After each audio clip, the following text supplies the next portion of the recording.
Hello，大家好。最近很多吃瓜群众除了关注美国总统大选以外，然后就是中国和澳洲你来我往的贸易摩擦。因为我生活在西澳大利亚，所以生活中也能切实感受到带来的影响。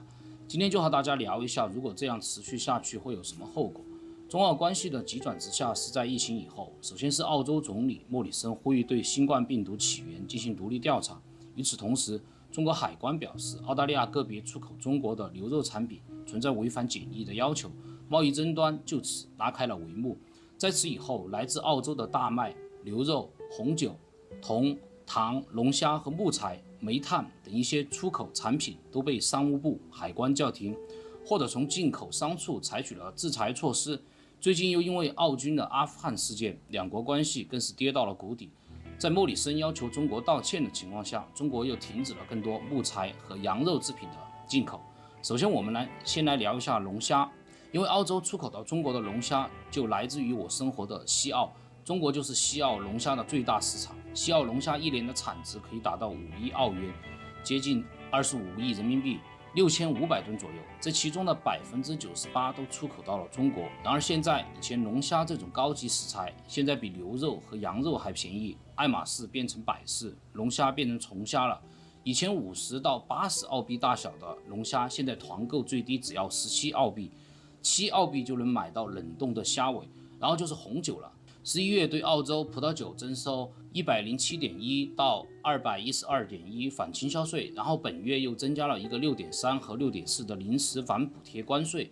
葡萄酒贸易是中澳之间重要的商品贸易之一，其中中国是澳大利亚葡萄酒出口的最大出口国，每年澳洲向中国出口约12亿澳元的葡萄酒，占据总值28.4亿澳元的葡萄酒出口总额的42%之多。与此同时，从澳大利亚出口的葡萄酒占到了中国总的葡萄酒进口价值的37%，远高于法国的27%和智利的13%，同样排名第一。澳大利亚葡萄及红酒协会预测，因为中国对澳加征的葡萄酒反倾销关税，全澳1400家小型葡萄酒厂现在面临倒闭的境地。而且近些年来，有不少的华人也投资了酒庄，所以无论是在澳洲的出口商，还是在中国的渠道商，都会面临不小的挑战。除了上面列举的龙虾和红酒，还有其他的，例如大麦、牛肉、煤炭、棉花。澳洲最大的出口国也是中国，澳大利亚1/3的出口产品发往中国。澳洲最大的5大贸易国，中日韩都在其中，尤其是对中国的贸易往来年年增长。目前，中国是澳洲第一大贸易伙伴、第一出口目的地和第一大进口来源地。2017年到18年，中国高居澳大利亚贸易伙伴第一位，两国贸易创造了1946亿澳元的进出口总值，这个数字超过了澳洲与日本、美国的总和1478亿澳币。根据2019年的统计，澳大利亚对中国出口达到了1039亿美元，增长了18.3%，占到了澳大利亚出口总额的38.2%。与2018年提高了4%，与中国的贸易顺差也达到了488.3亿美元。其次是教育产业，国际留学生为澳大利亚带来了324亿澳币的产值。在旅游产业中，过度依赖中国的现象也很明显。澳大利亚外交和贸易部的数据显示，18年到19年，中国游客在澳大利亚度假期间消费了113亿澳币。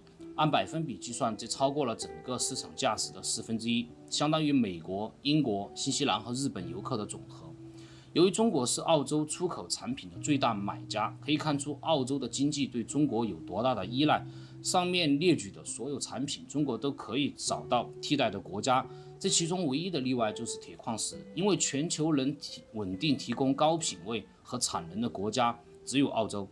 中国是世界上最大的铁矿石消费国和进口国，中国铁矿石进口占据全球主要铁矿石贸易比重在65%以上。根据2018年国家统计局公开的信息，2018年中国自己的铁矿石产量仅为7.63亿吨，然后又从国际市场进口了约10.38亿吨。澳大利亚和巴西是中国进口铁矿石的主要渠道，其中从澳大利亚进口的铁矿石高达7.24亿吨。占到铁矿石进口总量的70%左右。从巴西进口的铁矿石约为2.05亿吨，占比仅为19%。目前全球铁矿石生产厂商主要有4家，这4家占据了全球铁矿石50%以上的市场份额，3家都是澳洲的公司。那么肯定大家要问，中国可以不买澳洲的铁矿石吗？答案是不可以的，因为澳洲的铁矿石都是露天矿，开采成本低，最重要的是矿石品质又是全世界最好的。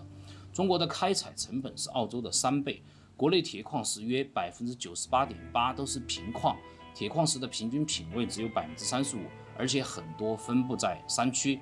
澳洲的铁矿石铁浓度在55%到65%之间。那肯定又有人要问，可以买巴西的铁矿石吗？答案是也不行。巴西的铁矿石产能不足，海运路程是澳洲到中国的3倍，光运费差就占了国内铁矿石价格约5%左右，运输的时间更是多了将近1个月。所以中国如果不买澳洲的铁矿石，全世界的铁矿石都不够中国用。但是反过来说，澳洲超过83%的铁矿石都出口到中国，对铁矿石出口的依赖性也绝对很高，这是一种双方相互的依赖。一定程度上讲，与中国的铁矿石贸易也关系着澳大利亚的经济命脉。现在铁矿石价格也升至了多年来的高位，每吨已经超过了150美元，远超了10月份55美元的期货预估价。甚至有人说，澳洲政府只要把铁矿石的税率提高1%，就可以每年额外获得8亿美元，用这些收入来弥补一些受制裁的行业。但是澳洲的资源部长就不同意这个建议，因为这样做会适得其反。说到这里，大家应该明白了吧？随着亚洲经济的崛起，澳洲面对的情况越来越尴尬。在经济方面，澳洲这些年主要依赖的就是亚洲市场，尤其是中国。如果这样继续下去，肯定是两败俱伤。在政治体制和文化上来说，它是一个西方国家，是五眼联盟的成员国，美国是澳洲的老大哥，也是最重要的政治盟友。所以澳洲面对的是一个尴尬而两难的问题，一个是最大的贸易伙伴，一个是自己最重要的政治盟友。各位朋友，你们觉得该如何解决这个问题？欢迎大家留言探讨。如果喜欢我的视频，欢迎大家帮我点个赞、分享和转发视频，并订阅我的频道。